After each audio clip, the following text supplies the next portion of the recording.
Assalamualaikum warahmatullahi wabarakatuh. Perkenalkan, kami dari kelompok 3 ingin mempresentasikan hasil dari diskusi kami tentang perubahan organisasi transformatif dalam kesehatan mental masyarakat.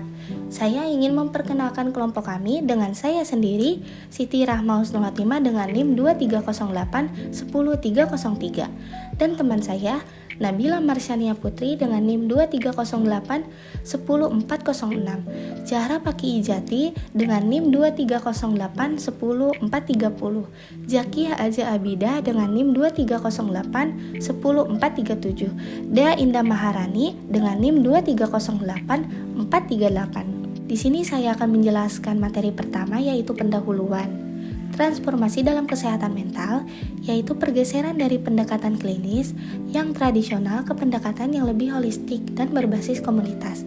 Fokus utama yaitu mengutamakan pemulihan, pemberdayaan konsumen, dan integrasi sosial melalui keterlibatan komunitas. Tujuannya yaitu memberikan kendali kepada konsumen dalam memilih layanan sesuai kebutuhan dan menciptakan lingkungan yang mendukung kesejahteraan sosial. Selanjutnya ada metode.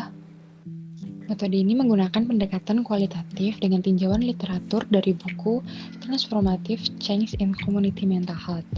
Kemudian langkah-langkah analisisnya: 1. Mengidentifikasi ide utama, membaca setiap bab untuk menemukan konsep seperti pemberdayaan konsumen, dukungan komunitas, dan kebijakan pro konsumen. Yang kedua, ada analisis kontekstual, menggunakan studi kasus untuk melihat dampak transformasi di berbagai komunitas.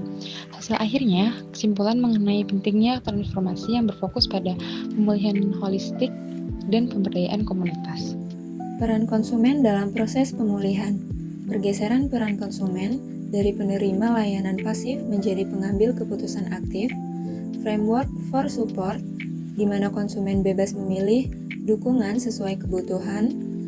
Lalu dorongan untuk menetapkan tujuan hidup yang meningkatkan kemandirian dan kualitas hidup. Partisipasi dalam komunitas. Komunitas diakui sebagai anggota masyarakat yang berdaya dengan hak untuk menentukan sumber daya dan tujuan pemulihan. Peran komunitas dalam kesehatan mental. Yang pertama, komunitas sebagai sumber dukungan. Teman, keluarga, dan kelompok pendukung berperan penting dalam pemulihan emosional dan sosial. Yang kedua, integrasi sosial. Konsumen didorong untuk terlibat dalam kegiatan masyarakat seperti bekerja, belajar, atau menjadi relawan. Yang ketiga, dampak integrasi. Meningkatkan rasa percaya diri, harga diri, dan rasa memiliki yang penting dalam pemulihan kesehatan mental. Kebijakan pro konsumen. Tujuan kebijakan memastikan konsumen memiliki akses ke layanan dasar seperti tempat tinggal, pekerjaan, dan stabilitas ekonomi. Advokasi kesehatan mental, konsumen diikutsertakan dalam advokasi untuk menciptakan kebijakan yang inklusif dan mengurangi stigma. Contoh kasusnya, kebijakan di Kanada yang mendukung organisasi yang dipimpin oleh konsumen untuk menciptakan layanan yang lebih responsif. Program pendukung struktural. Yang pertama, program Housing First memberikan perumahan yang aman untuk membantu konsumen fokus pada pemulihan dan pengembangan diri. Yang kedua, dukungan pendidikan dan karir, mendukung kemandirian dan membantu konsumen hidup produktif. Yang ketiga, kolaborasi berbagai pihak. Ada pemerintah, ada organisasi masyarakat, dan ada konsumen yang bekerja sama untuk menyediakan layanan yang mendukung pemulihan. Kesimpulannya, perubahan organisasi dalam kesehatan mental masyarakat menempatkan konsumen sebagai pengambil keputusan aktif dalam pemulihan mereka, dengan dukungan komunitas sebagai faktor kunci.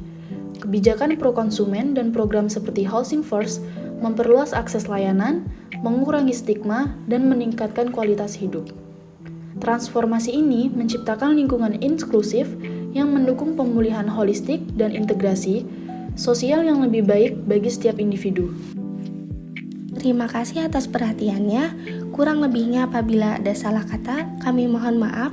Akhir kata, wassalamualaikum warahmatullahi wabarakatuh.